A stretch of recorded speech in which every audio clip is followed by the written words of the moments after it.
history of Bhagavad Gita background and battleground. Namaskar. Welcome back to the live stream of HBS Views Info. Today we are bringing you the very important part of the Bhagavad Gita. How Bhagavad Gita started. It is one of the exciting episode. Still, if you are not subscribed to this channel, please subscribe and watch all the part of Bhagavad Gita telecasting in this channel.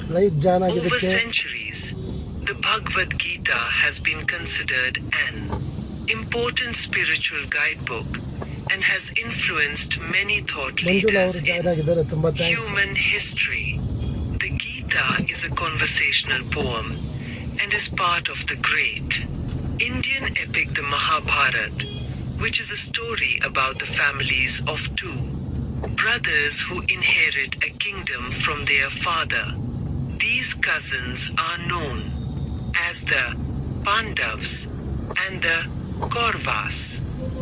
The Kaurava brothers are 100 in number and the Pandavas are 5. The Kauravas, not wanting to share the kingdom with their cousins, invite them to a game of dice.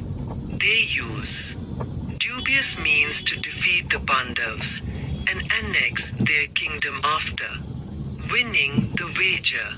As per the rules of the wager, the Pandavas complete their stay outside the kingdom and come back to ask for their fair share of the kingdom so that they can rule with dignity. The Kauravas refuse to honor the agreement and even deny the Pandavas a settlement of 5 villages so that they can live in peace. As the Kauravas refuse to budge even an inch, the Pandavas have no choice but to declare war on them to get back. During this period, choice between his army and that he himself would not be participating in the war. The Kauravas choose his army as Krishna would not be fighting, and the Pandavas are happy to just have Krishna on their side. Krishna takes on the role of charioteer to Arjuna's chariot. Arjuna, the third brother among the 5 Pandavas. Before the war starts, the two armies assemble on the battlefield, facing each other. At this point, Arjuna requests Krishna to place his chariot in the middle. He is overcome with emotion and grief at the prospect of bloodshed among his family and friends for the sake of the kingdom. He declares his intention to renounce the war and let the Kauravas keep the kingdom, thus abdicating his responsibility as a prince and a warrior.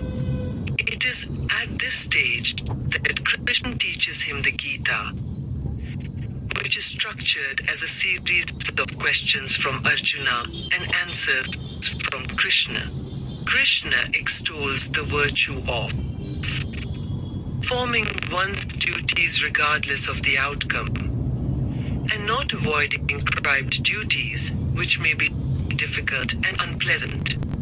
As Krishna starts to talk to Arjuna on the virtues of doing one's work, in this case Arjuna needing to fight a rightful war, Arjuna asks a series of questions on the bigger issues of life, individual souls, the Lord Almighty, the universe, the circle of life, etc., for which Krishna provides clear, unambiguous answers. He finally convinces Arjuna that his fears were unfounded and that he should fight to free the kingdom from the Kauravas and provide a just and compassionate administration to his citizens.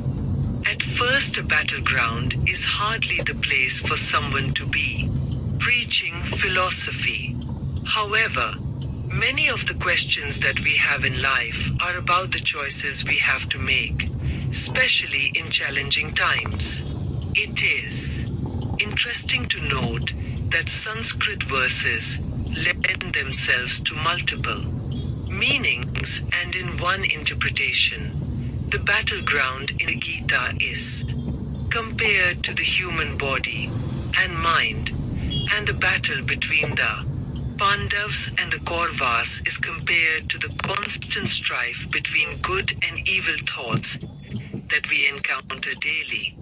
The Gita is indeed a teaching for all of us, with Arjuna acting as an example of an individual at crossroads, desperately looking for guidance and support. The Gita is one of the most widely read and commented upon spiritual works in human history.